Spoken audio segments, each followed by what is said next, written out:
Ever cracked open a book that felt like, it was written specifically for those already in the know? Hmm, I know the feeling. Because that's the vibe I'm getting from this Sorel Reflections on Violence. Right. It's like he throws you right into the deep end, assumes you're already swimming in all this, social theory. Yeah, he definitely, he's not exactly trying to, like, win over the casual reader, is he? No, not at all. It's like, if you haven't already grappled with Marx, Nietzsche, Bergson, Well, then. right, don't waste your time. Exactly.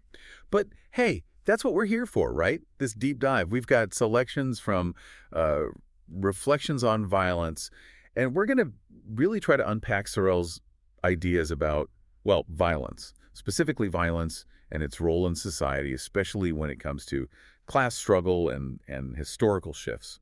And it's crucial we do because Sorel's ideas, even if you disagree with them, they had a huge impact on how we understand these social and political upheavals, revolutions, you name it. Now, one thing that immediately struck me was Sorel's pessimism. Oh, absolutely. I mean, this is the early 20th century, right? A time of supposedly, progress, optimism, all that. And here he is, almost dreading the future. It feels, I don't know, almost counterintuitive. Totally. Sorel was deeply suspicious of this whole progress is inevitable thing. Yeah. He looked back at history and just saw, this cycle of violence, suffering, upheaval. It just repeats.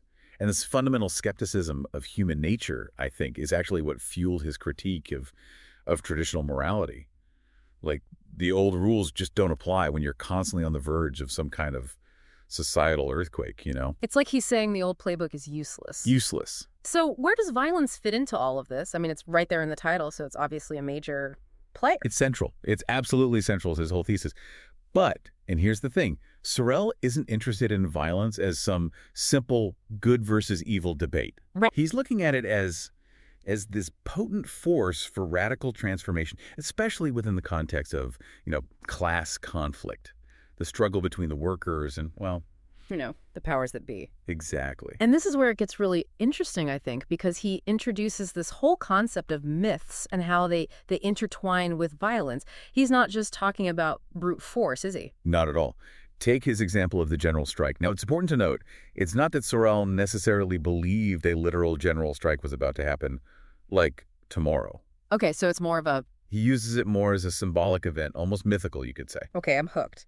How does this idea of myth actually work in Sorel's view of social change? Give me the rundown. So for Sorel, a myth isn't really about whether something is literally true or false, fact check it. It's about its power to inspire, to mobilize people toward a common goal. Yeah. The general strike, in this sense, it represents this total break with the existing order. Even if, and this is key, even if the statistics are left open to interpretation. So it's less about the logistics of everyone stopping work on the same day and more about the idea of just, I don't know, complete societal reset, a clean slate, kind of. That's it. And it's fascinating because he actually compares this general strike myth to how early Christians viewed the apocalypse. Wow, okay. That's a powerful parallel. I mean, it makes you reconsider how potent these seemingly, outlandish ideas can be when they take hold. But how does that comparison track, really? What's he getting at there? Well, both offer this radically different vision of the future, right? This complete upheaval of everything they know. And crucially for both, the how it happens is less important than the passionate belief in the outcome. Yeah. It really makes you think about the role these kinds of narratives, these myths, play in any kind of movement, Yeah. religious, political, economic. It's like having this shared North Star, this ultimate destination, even if the map is still being drawn. Exactly. And this leads us to, I think, one of Sorel's most provocative claims, this idea of proletarian violence. Yeah. Okay, so not just violence in general. He sees different types of violence, each with its own character, I guess. Exactly. He's very careful to distinguish between, say, violence aimed at just, like, seizing control of the state, which was the model of, a lot of past revolutions. Right, like they overthrow the king, but they still want a king, just a different one. Precisely. They wanted to control the existing power structures, not dismantle them. Sorel sees proletarian violence as something else entirely. It's about shattering the state completely, not just swapping out one set of rulers. So less about a coup and more about, I don't know, annihilation of the entire system. You got it. And this challenges, I think, the very way we traditionally think about violence, right? It's not just about destruction. It can also be this creative force, this way to clear the ground for something new to emerge. That's a pretty radical concept. Really makes you think about, revolutions in a whole new light. But how does this idea of proletarian violence connect to his critique of the middle class? It feels like we've got two separate threads here. No, Sorel saw them as deeply intertwined. Wow. He argued essentially that the middle class, the bourgeoisie, they'd abandoned their historical role as the drivers of, innovation production. They'd get uncomfortable, risk averse, not exactly the revolutionaries of their day anymore. Exactly. And this decline, he argued, it went hand in hand with a rejection of violence.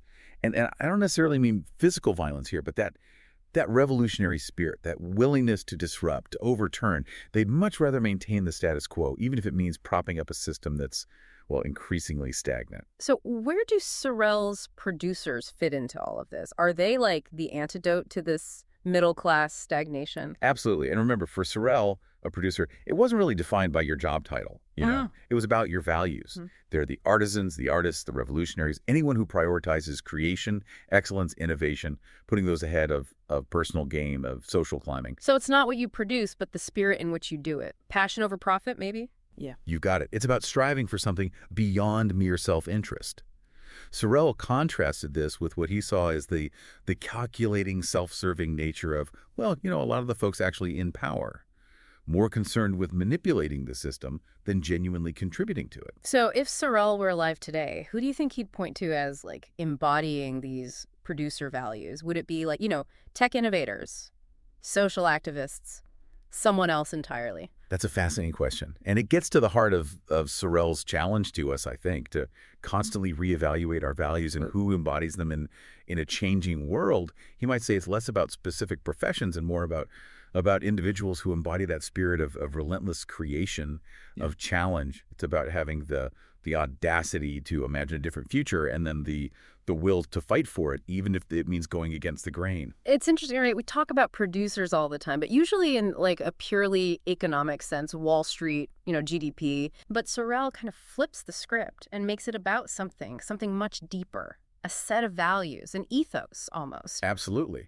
And this is where his views on war, which you might not expect, get even more interesting, I think. Because most people don't really associate, war with positive values like creation or innovation. If anything, it feels like the opposite. Right, you'd think so. But Sorel, he had this very nuanced perspective.